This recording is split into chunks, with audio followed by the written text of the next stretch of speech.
संत भीमभोई जी की ग्रंथावली बृहत भजन माला द्वितीय भाग पेज नंबर 241 भजन नंबर 281 पर संत ने क्या लिखे हैं, आइए सुनते हैं।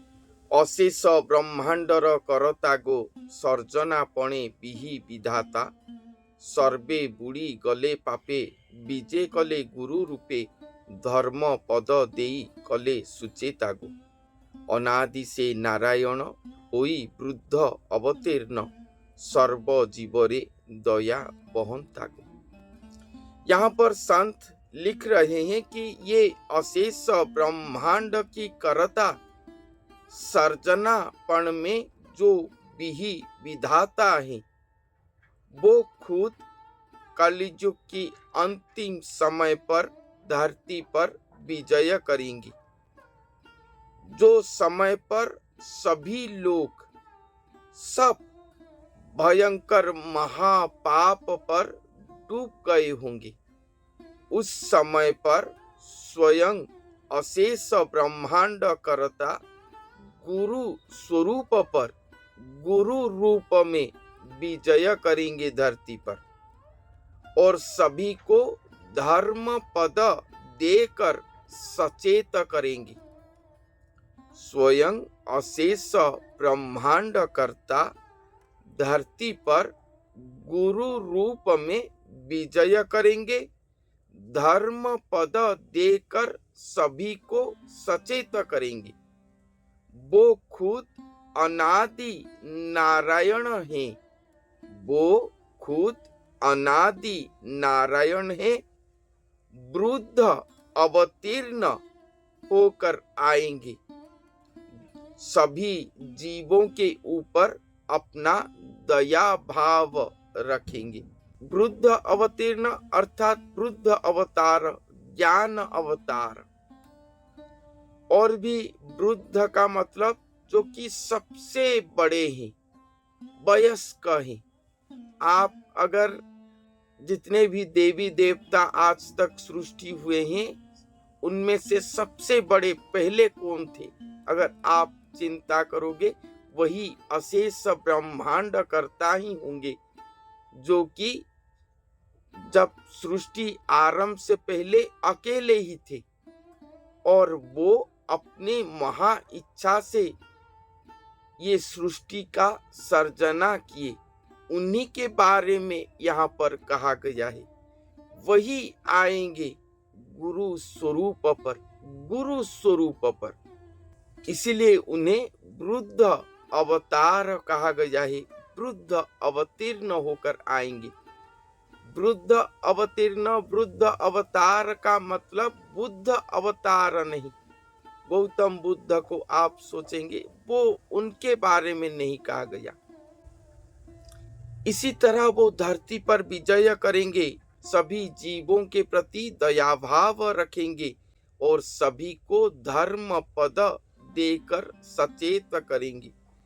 से प्रभु को गुण जेते तिनी भुवन जगते के अछि कहिब करी सुरतागो स्थिति उत्पत्ति प्रलये श्रीचामुकु जणा नोहे निगम घरे छंती अचिंता गो। वो जो प्रभु आएंगे उनके गुण को वर्णन करने के लिए इस तीन भुवन पर, इस जगत पर कोई भी सक्षम नहीं। ऐसा कोई भी नहीं है जो कि उनके गुण को वर्णन कर पाएगा। वो वृद्ध अवतार होकर आए हैं, नर देह को धारण करे होंगे। तो आप सोचोगे कि स्थिति उत्पत्ति प्रलय के बारे में उनको कुछ पता नहीं है, संसार की अवस्था इस तरह से हो गया है, चलो हम उनके पास जाकर प्रार्थना करेंगे कि हाँ इससे संसार को उद्धार करो, हमें उद्धार करो, ऐसा चलो प्रार्थना करेंगे। संत कहते हैं कि ये सब उनके छामू पर जाकर, उनके पास जाकर करने की कोई आवश्यकता नहीं। वो तो खुद इसीलिए आए हैं और निगम घर पर रहकर अचिंता होकर विजय करे हैं। निगम घर पर, एक निगम स्थान पर रहे हैं। निगम का मतलब जो स्थान पर बहुत सारे लोग जाना आना करते होंगे, ये भी सूचित करता है। निगम का अर्थ तंत्र विशेष भी होता है। तंत्र का मतलब तनुजुक्त, जो उनके अंग जात अंश होंगे, स्वरूप होंगे। एक मानव स्वरूप की बात आता है। ये एक मानव स्वरूप का शरीर ही उनका घर होगा, इसलिए तंत्र विशेष को समझाता है, इसीलिए निगम घर कहा गया है। वही स्थान पर अनादि नारायण आकर अचिंता होकर रहे होंगे। इसीलिए संत कहते हैं, अन्य नकर आसरा बुली जाउछि पसरा, पदारे पड़िछि गज मुकुता गो, नेई जीवे खंट चोर पणंतरे बांधी धर, धन संचने जार आश्रिता गो। संत कहते हैं स्वयं आ रहे हैं, इसलिए आप जो भी आध्यात्मिक जन हो, आत्म ऊर्ध्व गति जो सब चाहते हो, वांछा करते हो प्रभु के पास, अन्य किसी को भी इसके लिए आसरा मत करो, क्योंकि ये मुक्ति पसरा पाने के लिए तुम चारों ओर घूमोगे तो उनको न पाकर तुम फ्रॉड के हाथ पड़ जाओगे। अगर तुम फ्रॉड के हाथ पड़ जाओगे तो तुम्हारे पास जो धन है वो सब चुरा कर तुमसे ले जाएंगे। कौन से धन के बारे में कहते हैं? गज मुकुता, वो धन सभी मनुष्यों के पास है।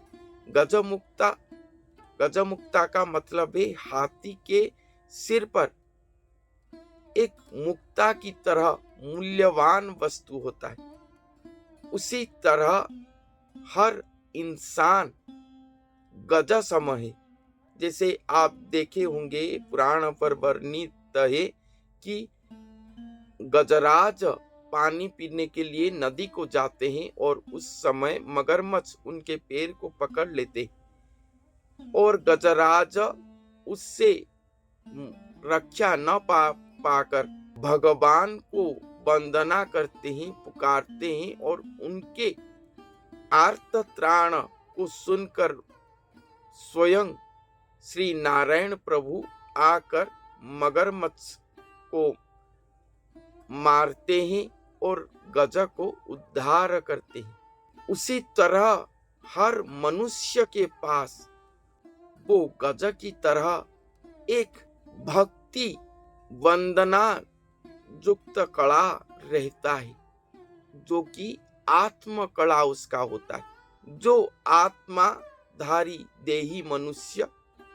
अपने आत्मा को जागृत कर पाता है, अपने कौन से कला पर वो जन्मित तो होता है, वो कला को पहचान पाकर वो कला को प्राप्त करने के लिए धावमान होता है, भक्ति पथ में जाता है, तभी वो गज की तरह भगवान को पुकारता है और भगवान उसके भक्ति पर प्रसन्न होते ही ये भवसागर से उसे उद्धार करते हैं, जो कि माया का मगरमच्छ जो उसे पकड़ के रहता है, बारंबार कष्ट देता है, वही मगरमच्छ की जाल को उसे नाश करते हैं और गज को उद्धार करते हैं।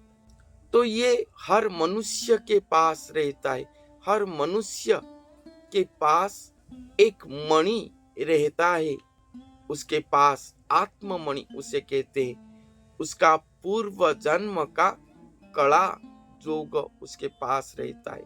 अगर मनुष्य सद्गुरु की आश्रा पाले और वही पथ में धावित हो जाए, भगवान को प्राप्त करने के लिए वही गज कांदना रोना उसके अंदर सृष्टि हो जाता है, तो वो जरूर ही भगवान को प्राप्त करने में सक्षम होता है, उनके आशीर्वाद पाने में सक्षम होता है। जिनके अंदर वो चेतना प्राप्त करने की आशा रहता है, अभिलाष रहता है, भगवान को पाने के लिए अभिलाष रहता है, वो सब क्या करते हैं कि एक अच्छे गुरु को ढूंढते हैं कि ऐसे कौन सिद्ध गुरु हैं, सद्गुरु हैं जो उन्हें वो प्राप्त कर सके, जिनके आश्रित होने पर उनके पास वो आत्म कला का जागृत हो पाए और वो भगवान को सहज सरल पथ में प्राप्त कर पाए। मगर ये जो संसार के सिद्ध लोग हैं, वो उनमें से बहुत हैं जो कि भगवतीय पथ पर जाकर भगवान को प्राप्त करे हैं, सिद्ध भक्ति योग को साधना किए हैं, भगवत श्रेणी साधक, वो अनन्य है, उनके बारे में नहीं कहता। और कुछ होते हैं जो कि आपके अंदर पर रहे भगवतीय कला को, आत्म कला को पहचान जाते हैं, जो कि जन्म जन्म तक तपस्या करके आप वो कला को अर्जन करे होंगे और वो आपके आत्मा पर समाहित तो होकर रहा होगा। वो कला को वो सब पहचान जाते हैं और आपको आध्यात्मिक उन्नति करवाने के लोभ देते हैं। और आप अगर उस पर नहीं जानते, आप जो असुविधा पर पड़े हैं, सांसारिक माया जाल में पड़े हैं, असुविधा पर पड़े हैं, उसको समाधान करने की बात कहते हैं और आपको अपने पास लाकर, अपने शिष्य बनाकर या आश्रित जन बनाकर आपके पास जो दैवी कला है उसको वो सब चुरा के ले जाते हैं, आपसे छीन के ले जाते हैं। तंत्र विद्या पर ये पाठ है। बहुत लोग, बहुत साधक जो तांत्रिक होते हैं ऐसा करते हैं और ये होने के बाद आपका जन्म जन्म का जो संचित पुण्य है वो तो क्षय हो जाता है। उसके बाद कुछ दिनों के बाद आप रोगाक्रांत हो जाएंगे। तो ये सब आध्यात्मिक जगत पर पाठ है। संत यही बारे में यहाँ पर कहे हैं कि ऐसे लोग घूमते हैं, रहेंगे उस समय धरती पर जब कल्कि भगवान का अवतरण समय आएगा, तब इस तरह की लोग रहे होंगे जो कि खंड प्रवृत्ति के होंगे, चोर प्रवृत्ति के होंगे, आध्यात्मिक चोर उन्हें कहा जाता है। वो सब आपके जन्म जन्म का अर्जित पुण्य को हरण करके ले जाएंगे। इसीलिए संत कहते हैं कि किसी के पास मत जाओ, उन्हीं को अपेक्षा करके रहो, स्वयं भगवान आ रहे हैं। और अपने जो जन्म जन्म पर अर्जित पुण्य है आपके पास, उसको संचय करके रखो, अपने पणत कानी पर गंठी करके रखो ताकि उसे कोई चुरा के न ले जा पाए। अगर आप भगवतीय साधक देखते हैं, भगवत गुरु जो कि हर समय केवल प्रभु नाम को ही गान करते होंगे, उन्हीं के गुणगान करते होंगे, कोई तांत्रिक मांत्रिक नहीं, भगवत साधक, ऐसे भगवत शक्ति वाहक जो होंगे, हमेशा प्रभु नाम प्रेम भक्ति के बारे में उपदेश देते होंगे, केवल प्रेम भक्ति का उपदेश देते होंगे, निष्काम निष्कपट भक्ति के बारे में कहते होंगे। ऐसे गुरु अगर आपको मिलते हैं तो आप उन्हीं के शरण में जाइए, उनके आश्रय लीजिए, ये परख अपने बुद्धि पर कीजिए। नहीं तो ऐसा गुरु नहीं मिल रहे हैं तो अपने घर पर बैठिए, टेक्नोलॉजी का दुनिया जमाना है, मोबाइल खुलेंगे तो बहुत सत्संग, बड़े बड़े साधु संत जनों की सत्संग पाएंगे, उसे श्रवण कीजिए और प्रभु नाम आसरा लेकर रहिए अपने घर पर। श्रीमद् भगवत गीता, श्रीमद् भागवत, रामायण जैसे महापुराण, ये सभी को अपने घर पर ही पढ़िए। उससे जो सार निर्यास आप समझ पाते हैं उसे अपने जीवन के आचरण विधि पर लगाइए। ये करिए आप सब, मगर बाहर मत निकले। अगर निकलोगे तो इस तरह की आध्यात्मिक चोर के हाथ पड़ जाओगे, जो कि आपके जन्म जन्म अर्जित पुण्य फल को हरण करके आपसे ले जा सकते हैं, आपको पता भी नहीं चलेगा। संत ये बात कहते हैं, नहीं जीवे खंट चोर पणंतरे बांधी धर, धन संचने जार आश्रिता गो। अगर आपके पास वो धन अर्जन करने की इच्छा है, संचय करने की इच्छा है, तो इस तरह से करो।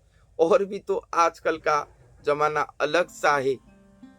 गुरुओं के पास जाओगे तो आपके धन, उपार्जित धन को भी वो सब हरण कर ले जाते हैं। ये भी बहुत अद्भुत है। दोनों प्रकार की धनों को हरण करने वाले लोग समाज पर हैं, इसीलिए सतर्क रहें, सावधान रहें, इंतजार करें। मैं बारंबार मेरे चैनल के माध्यम से आप सभी को ये सतर्क वाणी कहता हूँ। से जेउ अनादि मूल बुझु अछंती सकल, मनरे जाहा हेउछि बांछिता गो, अंते जानिबारु सबु, तेणु से बोलांती प्रभु, श्रीमुख वाक्य नुहे अनास्था गो। यहाँ पर कहते हैं कि वो जो अनादि मूल हैं, वो सब कुछ समझते हैं, जानते हैं, और आपके मन वांछा के हिसाब से ही आपको आपके फल दे रहे हैं। अंतर्यामी प्रभु होने के कारण वो सब जानते हैं, इसीलिए तो वो प्रभु कहलाते हैं। और उनके पास जो जाकर पहुंचता होगा, वो आपके मन की भाष्य को जानकर ही आपके पास अपना वाक्य, श्रीमुख वाक्य रखते होंगे। इसलिए उन्हें अविश्वास करने की कोई बात ही नहीं है। उनके श्रीमुख वाक्य को सभी विश्वास करेंगे, उन्हें प्रभु कहेंगे। धन्य धन्य ब्रह्म राशि, देले दुरित विनाशी, नोहिले की पाप भारा छिड़ंता गो, पृथ्वी जलाधि नवर, हुअंता ये तिनिपुर, आज को नवखंड नथांता गो। यहाँ पर संत कहते हैं वो ब्रह्म राशि स्वयं विजय करके इस धरती का दुरित विनाश कर चुके होंगे। अगर वो दुरित को विनाश न करेंगे तो क्या ये धरती पर जो पाप धारा भारा लग के रहा है वो खत्म हो सकता है? वो विनाश करने से ही वो खत्म होगा, नहीं तो ये जो भयंकर पाप भारा है वो रहेगा। और ये पृथ्वी, ये महापाप के कारण जलाधिनवर अर्थात समुद्र के अंदर जल समाधि ले चुका होगा। ये तीनों पूरा जल पर समाधि ले चुका होगा। नवखंड पृथ्वी कुछ भी नहीं रहा होगा। बहुत बड़ी बात संत यहाँ पर कहे हैं कि वो अनादि भगवान स्वयं धरती पर आकर धरती के दुरित विनाश करेंगे। मनुष्यों का नहीं, इस पृथ्वी का दुरित विनाश करेंगे, क्योंकि ये जो युग है कलियुग, इसके अंत पर महाप्रलय आएगा। और महाप्रलय के समय पर ये पृथ्वी संपूर्ण जलमग्न हो जाएगा, जल समाधि लेगा। जिस तरह से द्वारिका नगरी द्वापर युग के अंत समय पर समुद्र गर्भ को चला गया, उसी तरह से पूरा पृथ्वी ये नवखंड मही संपूर्ण जलमग्न हो जाएगा। ये तीनों पूरा संपूर्ण जलमग्न हो जाएगा। संत ये बात कहते हैं वो महाप्रलय आने से पहले स्वयं इस संसार का अशेष ब्रह्मांड करता, स्वयं अनादि नारायण विजय करेंगे वृद्ध अवतार स्वरूप होकर आकर पृथ्वी को रक्षा करेंगे, पृथ्वी को रक्षा करेंगे।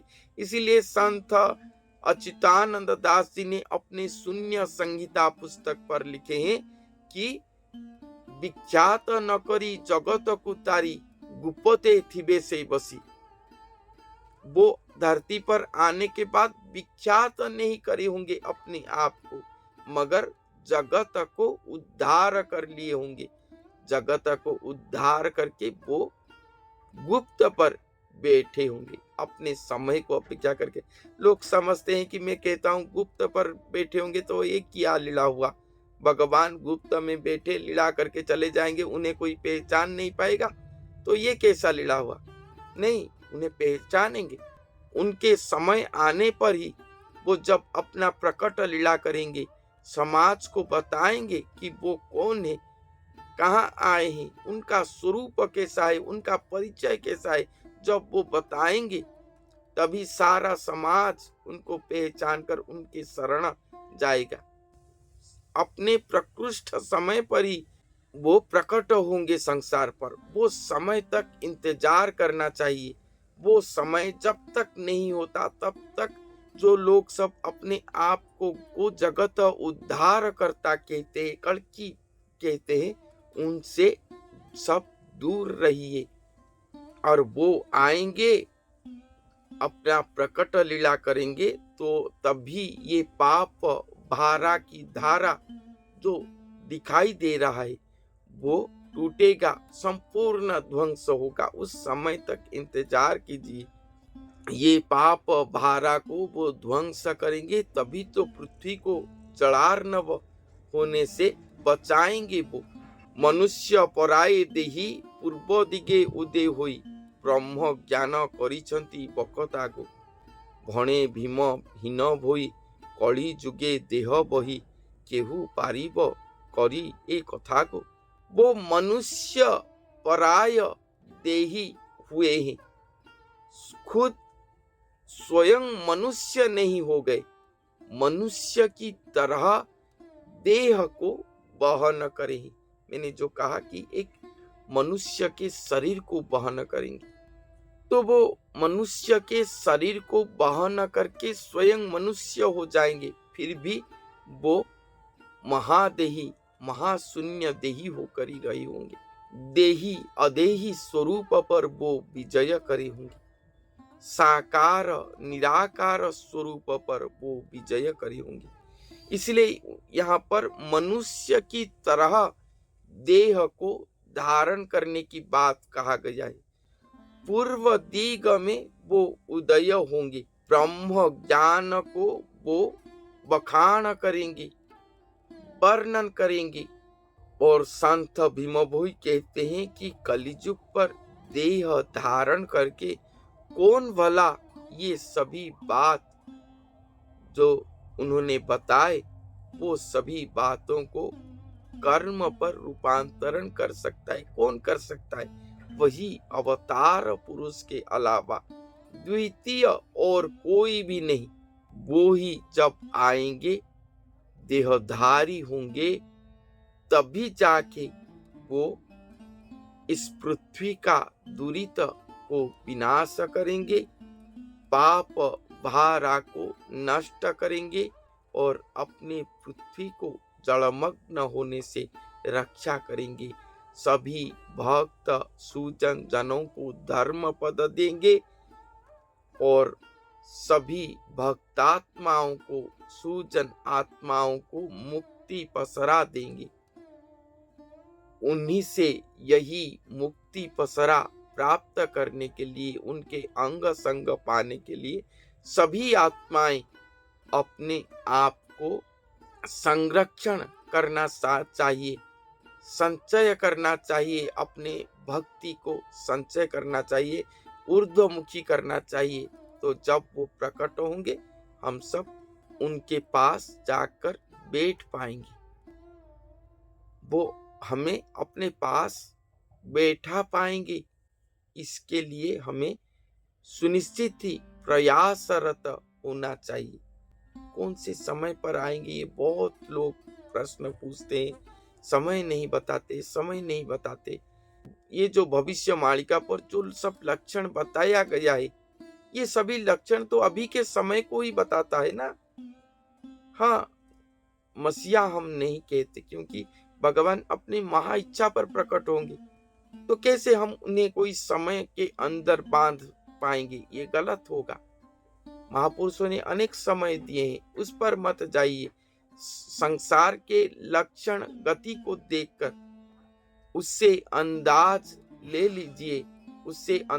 ले लीजिए कि ये समय उनके अवतीर्ण होने की समय चल रहा है। यही सत्य बात है। हमें सब उनके इंतजार करना चाहिए, उनके आने के पथ को अपेक्षा करना चाहिए, और उसके लिए हमें भी अपने आप को प्रस्तुत करना चाहिए। ठीक है, तो आज के लिए इतना ही। धन्यवाद।